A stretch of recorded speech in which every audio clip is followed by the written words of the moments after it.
Described as fatal attraction for a new generation in the 90s, this is Fear.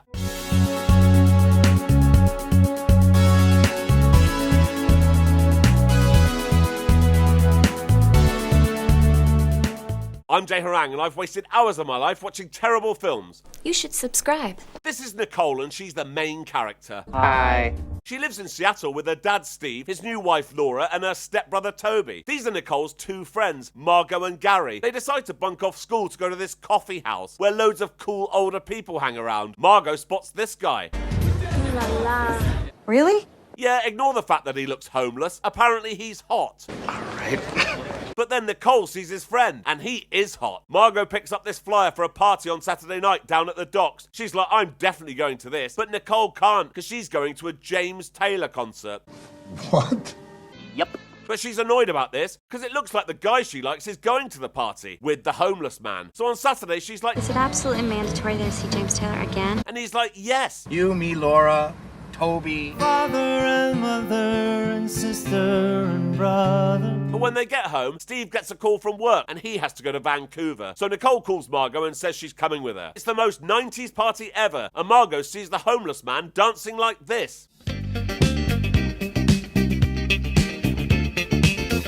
If you're new to this channel, there's a dance montage at the end of all my videos. Does this get in? Let me know in the comments. Thanks. So Margot abandons Nicole to dance with the homeless man. But it's okay, the hot guy from the coffee house is there, and he and Nicole are talking. The homeless man then headbutts someone on the dance floor, and for some reason, this means everyone has to madly rush out of the building. There's even a police helicopter. Why? No idea, but that's what's happening. The homeless man is going to take Margot back to his cardboard box, so her new friend looks after her. He tells her his name is David and his family are back east. Nicole has to be home by midnight, but David has a solution for that, and then they kiss. When Nicole gets home, Laura is angry because she's late home. The next day, when Steve gets home, he's like, who was this guy you were with? Is he a good guy?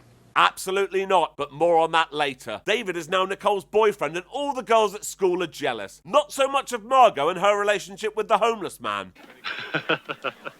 Nicole decides it's time David met her family. David makes a good impression and is a hit with the family, until this happens. Nicole! Yeah? Get me a Coke. My goodness. So now Steve thinks David is the devil. Then for some reason, Margot gets her ass out in Steve's office. We don't actually see Steve knocking one out under the desk, but it's certainly implied. What I'd like to do to you. Nicole's curfew is 12 o'clock. All right. Hello. Pleasure to meet you, Mr. Walker. Take care. Where's David taking Nicole, you may ask? To a fairground. And why is that? So he can finger her on a roller coaster. Oh, I see. David's clock trick has meant that Steve has missed a crucial work deadline. Shit! Which means he has to go back to Vancouver. This time, Laura's going with him. So Nicole and Toby are left in the house alone. Nicole decides to use this opportunity to invite David round. Punch 1432 into the keypad and just come on in. That could backfire. She's in bed when he gets there, so he gets into bed with her and then they bang. The next day, David comes to pick Nicole up from school and she's waiting with Gary. David, what the hell are you doing? Oh, dear. David's like ready to go, and she's like, no, get the fuck away from me. So it looks like that's the end for Nicole and David. Surely no way she's going back to him after that.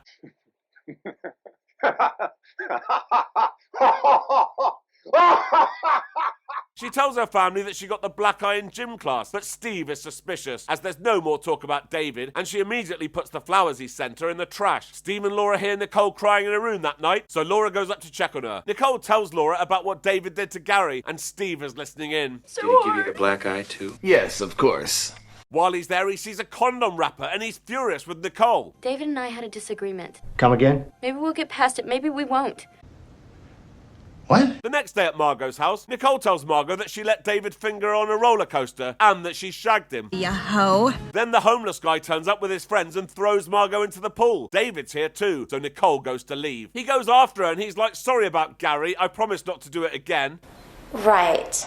Cut to later when Steve gets home from work to see David's back in the picture. He asks Laura what the fuck David's doing there, and she's like, yeah, they're back together, but Steve's not happy about this at all. So he does some digging and finds out that David went from foster homes to institutions until he was 18. Since then, no one knows. No address, he's got no family, No work record. Laura doesn't seem to think this is a problem, so he takes matters into his own hands. I came to tell you that you're gonna stop seeing Nicole, or else you're gonna make things a lot harder on yourself than they have to be. You got that, my friend?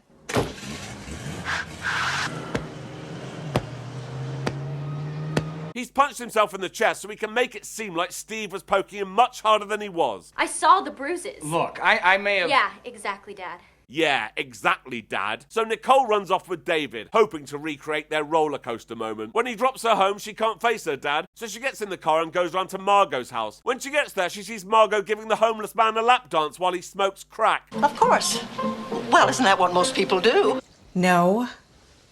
But then David appears, grabs Margot and takes her to her bedroom. So Nicole drives home crying. She leaves a note for her dad apologising for her recent behaviour and telling him it's over with David. Good.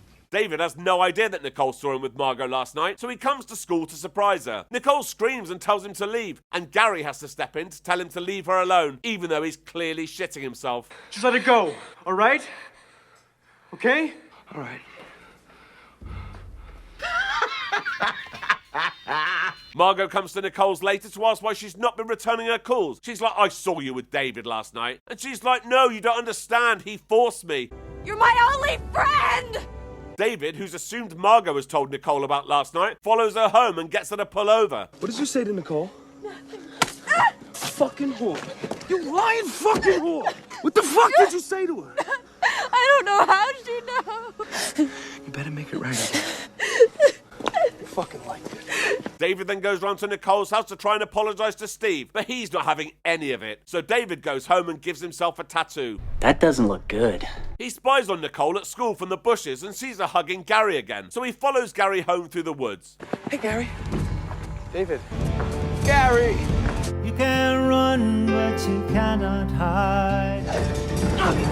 So Gary's dead. When Steve finishes work, he sees that David's trashed his car, and David's not done yet. He follows Nicole to the mall, corners her in the bathroom, and tells her she's never getting away from him. Relationships are a lot of work. Steve has found David's home address. He goes round there and sees that his room is a weird shrine to Nicole, complete with family photos, some of Nicole's jewellery, and a pair of her pants.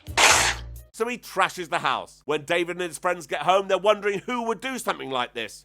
I know who did it. So they go to Nicole's house. Margot is there too with some sad news. Gary's dead. Beaten to death. David and his friends have arrived and the family panics. Laura reminds the family that the house is 100% secure and that nobody gets in without the code. Dad, David's got the code. You little whore. Steve hears David trying to use the code, rushes to lock the door and looks through the peephole. You should have allowed nature to take its course. In the end, it will anyway. So let me in the fucking house! The next 10 minutes is David's gang trying to get in the house, a bit like a darker Home Alone. Nicole tries to use the flashlight to alert Larry the security guard as the phone lines are being cut. Larry comes and holds them at gunpoint, and Steve punches the homeless man and David. But then another guy shoots Larry, leaving Steve to face the consequences. So they take him to the front door and tell Laura to let them in or Steve's dead. Laura lets them in and they tie her and Steve up with Larry's handcuffs. Toby has managed to sneak out of the house and into Laura's car to get to her car phone, while the homeless man beats up Margot. One of the gang members has opened the garage door and shoots through the windscreen, so Toby runs him over. Yes! After calling 911, Toby grabs the keys to the handcuffs from Larry's pocket. Upstairs, David catches the homeless man assaulting Nicole. So he's dead. Good. Laura manages to free Steve and he attacks David, but he's no match for him. Nicole stabs him with this thing, which hurts a bit, but it allows Steve to get up off the ground. Then there's this fight.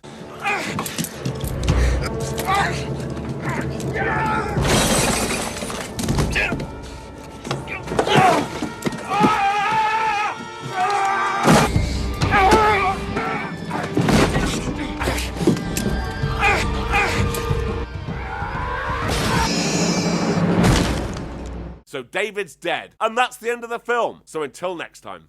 Thank you for watching. If you enjoyed this, please like and subscribe and check out this other video. Thank you.